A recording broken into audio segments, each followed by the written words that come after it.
हो गया? Okay, so last class, एक minute, yes, so last class we talked about diffraction, right? और हमने ये डिस्कस किया था कि डिफ्रैक्शन में हमारे पास एक सिंगल स्लिट होता है, और हमने अपने डिस्कशन में क्या माना था कि टोटल कितने सारे सोर्सेस हैं? 100 सोर्सेस हैं, 100 सोर्सेस हैं, और 100 सोर्सेस से 100 वेव्स जाके स्क्रीन में मिलता है, इंटरफेयर करेगा और हमको एक रिजल्टेंट इंटेंसिटी देगा, राइट? अभी अगर 100 सोर्स के इंटरफेरेंस के बारे में अगर हम बात करते हैं, फोकस है क्या बोर्ड, है ना? ओके, अगर हम 100 वेव्स के इंटरफेरेंस के बारे में बात करें, it's very difficult to do it mathematically, right? YDAC was simple because हम 2 वेव्स के इंटरफेरेंस को लेकर बात कर रहे हैं। ओके, तो हमने लास्ट क्लास स्टडी की और हमने ये देखा कि थीटा का वैल्यू, साइन थीटा का वैल्यू अगर λ/a होता है, या 2 λ/a होता है, या 3 λ/a होता है, वहाँ पर हमेशा क्या होगा? डिस्ट्रक्टिव इंटरफेरेंस, याद है, राइट? तो हमने यहाँ पर थीटा पे इस पॉइंट को लोकेट किया, दिस इज कंप्लीट डार्कनेस, मतलब इस जगह पर जितना सारे इलेक्ट्रिक फील्ड लाइंस पहुँचेंगे ना, all the electric field lines को अगर मैं वेक्टरिकली ऐड करूँ तो रिजल्टेंट क्या आएगा? 0। तो मैंने छोटा सा एक रिप्रेजेंटेशन दिखाई, ये जो एरोस दिख रहा है ना, ये एरोस क्या रिप्रेजेंट करता है? This represent the value of electric field, right? Value of electric field, कौन से इलेक्ट्रिक फील्ड? वो जो हमने 100 सोर्सेस माना था, फॉर एग्जांपल 100 सोर्सेज जो डिस्टर्बेंस पहुंचा स्क्रीन में, तो स्क्रीन में जो सारी इलेक्ट्रिक फील्ड को अगर मैं वेक्टरिकली ऐड करूं तो रिजल्टेंट क्या आएगा? 0 आएगा। तो ये वेक्टर एडिशन है, polygon rule of vector addition. वो क्या बताता है? अगर हम सारे वेक्टर्स को हेड टू टेल जॉइन करें, then the last vector drawn from the tail of the first vector to the head of the last vector will represent the resultant vector. But यहाँ पर सारे वेक्टर्स को tell to tell join कर लिया तो पूरा polygon ही complete हो गया, लास्ट साइड रहा ही नहीं, there is no last side. इसका मतलब क्या है? इसका रिजल्टेंट 0 हो। Is that clear?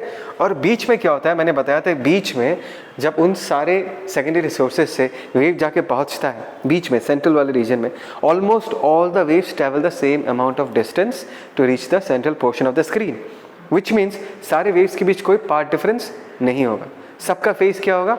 सेम होगा। तो सबका फेस सेम है, उसका वेक्टर एडिशन ऐसे दिखेगा, E not E not E not E not E not ऐसे करके दिखेगा, राइट? और यहाँ पर एज बिकॉज सारे इलेक्ट्रिक फील्ड्स कंस्ट्रक्टिवली एडअप हो जा रहे हैं, तो यहाँ पर इंटेंसिटी क्या होगा? Maximum, right? और लास्ट क्लास मैंने ये भी सिखाया था कि सेंट्रल मैक्सिमा की इंटेंसिटी सबसे ज़्यादा होता है। As we move up, intensity क्या करेगा? मैक्सिमा का इंटेंसिटी या मैक्सिमा का ब्राइटनेस क्या हो जाएगा? घट जाएगा। याद है ना? पक्का? λ/2 ये वाला कहाँ पर होगा? λ/2 पे होगा। लास्ट क्लास में ही समझाया था, देयर ब्राइटनेस विल डिक्रीज। तो यहाँ पर देखो सबसे ज़्यादा ब्राइटनेस या सबसे ज़्यादा इंटेंसिटी इसका है, उसके बाद इंटेंसिटी घटेगा, उसके बाद और फर्दर घट जाएगा।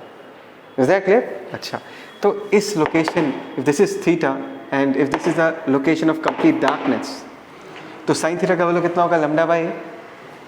तो ये भी थीटा होगा, तो इसका वैल्यू भी यहाँ पर साइन थीटा का वैल्यू निकालोगे तो क्या उतना आ जाएगा? λ/a आ जाएगा। Is that clear? अच्छा, तो तुम थोड़ा इस सेंट्रल मैक्सिमा का विथ देख, क्या देखेंगे हम? सेंट्रल मैक्सिमा का विथ।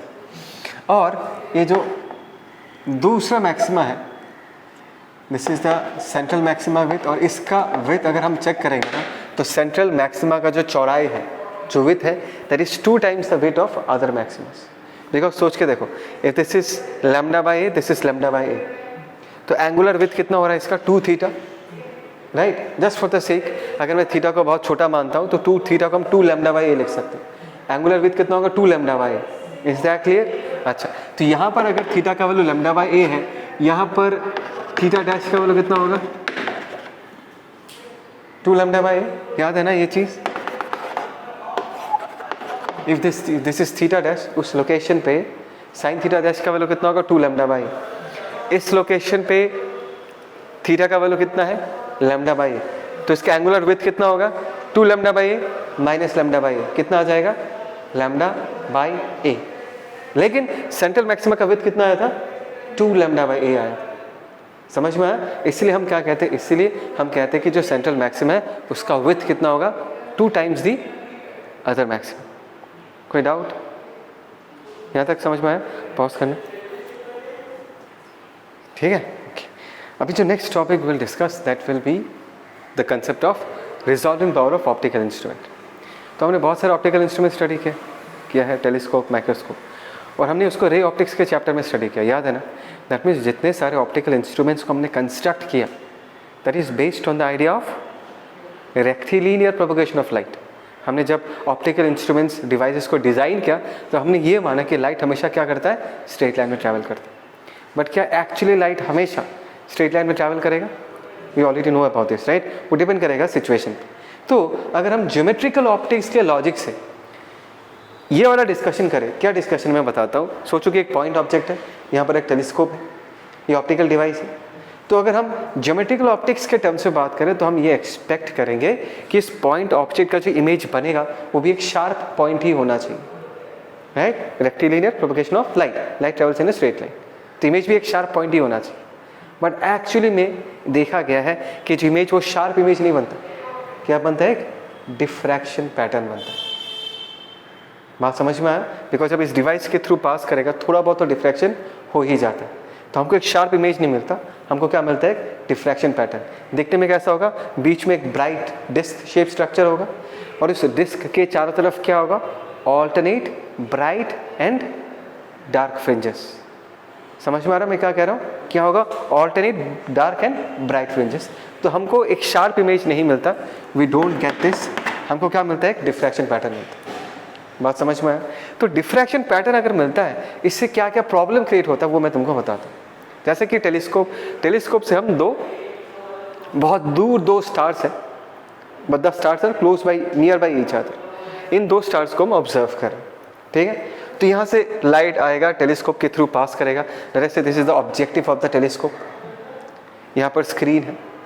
तो पहले वाले स्टार से लाइट आया, दूसरे वाले स्टार से लाइट आया, both the stars are subtending in angle of alpha. कितना एंगल सबटेंड कर रहा है? अल्फा। तो इस वाले स्टार की इमेज यहाँ बनेगा, इस वाला स्टार की इमेज यहाँ बनेगा। And if you see the images properly, ये जो इमेजेस है this are not sharp images, this are diffraction patterns. समझ में आया मैंने क्या कहा? This are diffraction patterns. Is that clear? Now try to understand something. अभी अगर इस इमेज का डिफ्रैक्शन पैटर्न इसके साथ ओवरलैप कर जाए, क्या कर जाए? ओवरलैप कर जाए, एक के ऊपर दूसरा चढ़ जाए, राइट? तो हम जब उस इमेज को देखेंगे ना, हमको दो अलग अलग स्टार्स दिखाई नहीं देगा, बिकॉज द इमेजेस है वो ओवरलैप विद ईच अदर। हम इसको सिर्फ एक ही स्टार जैसा परसीव करेंगे। बात समझ में आया मैं क्या कह रहा हूँ? Is that clear? We will perceive it as only one star अगर दोनों का डिफ्रैक्शन पैटर्न्स एक दूसरे के साथ क्या कर जाए? ओवरलैप कर जाए। Is that clear? लेकिन अगर दोनों का डिफ्रैक्शन पैटर्न्स अलग अलग है तो हमको दोनों स्टार्स अलग अलग दिखाई देगा। इट इज़ वेरी ऑब्वियस कि क्या इन दोनों का डिफ्रैक्शन पैटर्न ओवरलैप करेगा या नहीं करेगा, वो किस पे डिपेंड करता है? अल्फा पे डिपेंड करता है। अगर अल्फा बड़ा हुआ तो इन दोनों इमेजेस का बीच का जो गैप है वो भी बहुत बड़ा होगा और इनका जो डिफ्रैक्शन पैटर्न्स है ये एक दूसरे के ऊपर ओवरलैप नहीं करेगा, right? Is that clear? Now what will happen if this alpha is small? अगर हम अल्फा को छोटा कर दें तो इनके बीच का ये वाला एंगल भी क्या हो जाएगा? छोटा हो जाएगा। And this images will start coming closer to each other. If they start coming closer to each other, if the alpha is very small, then definitely ये वाला diffraction pattern और ये वाला diffraction pattern एक दूसरे के साथ क्या कर जाएगा? Overlap कर जाएगा। और हमको क्या दिखाई देता है? हमको तो ये नहीं दिखाई देता ना, हमको तो ये दिखाई देता है। What we see are the diffraction patterns। ये हमारे आंखों में इमेज होना था। तो जब अगर diffraction patterns ही overlap कर जाएगा, हम उन दोनों चीज़ों को अलग अलग देख नहीं पाएंगे। मतलब इसी को हम रिजोल्यूशन बोलते हैं। रिजॉल्विंग पावर जो बोलते हैं ना हम, मतलब दो चीज़ों को डिस्टिंक्टली देखने का कैपेसिटी, दो चीज़ों को डिस्टिंक्टली देखने का कैपेसिटी, उसी को ही हम रिजोल्यूशन बोलते हैं। Is that clear? पक्का समझ में आया? अच्छा, अभी क्या ये दोनों ऑब्जेक्ट डिस्टिंक्टली दिखाई देगा या नहीं देगा, ये इस ऑप्टिकल डिवाइस पे डिपेंड करते हैं। मे बी अगर मैं एक वीकर ऑप्टिकल डिवाइस लूँ, एक weaker optical device may be in दोनों इमेजेस को डिस्टिंक्ट ना कर पाए, सेपरेट ना कर पाए, पर इसके जगह अगर मैं और एक पावरफुल टेलीस्कोप ले लूँ, क्या बोला मैंने? अगर इसके जगह मैं और एक पावरफुल टेलीस्कोप ले लूँ और अगर उसने उन दोनों इमेजेस को क्या कर दिया?